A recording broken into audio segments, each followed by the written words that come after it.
پویا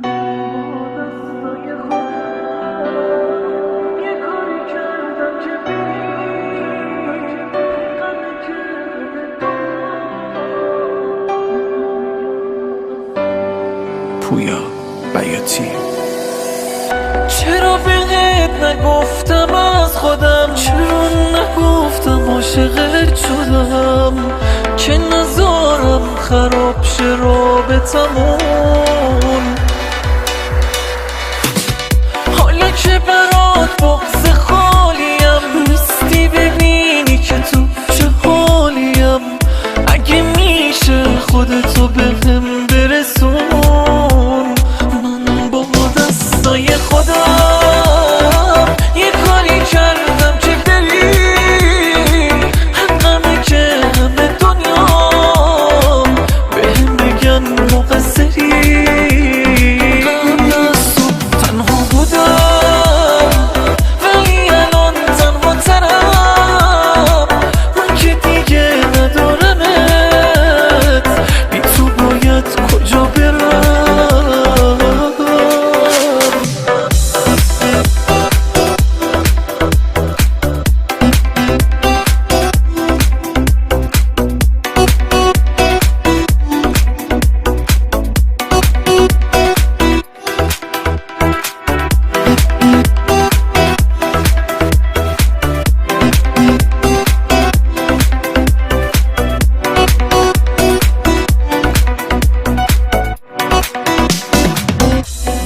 یه بار دیگه ببینمت، تو نگفته بامو بگم بهت.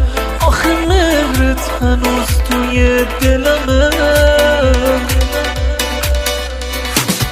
چی کشیدم از این صبوریا، چی کشیدم از سوت و کوریا.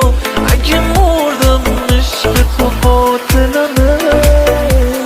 من با دستای خودم یه کاری کردم که بری.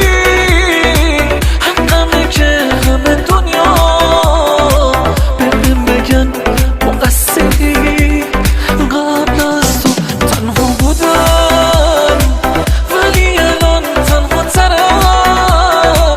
من که دیگه ندارمت، بی تو باید کجا برم.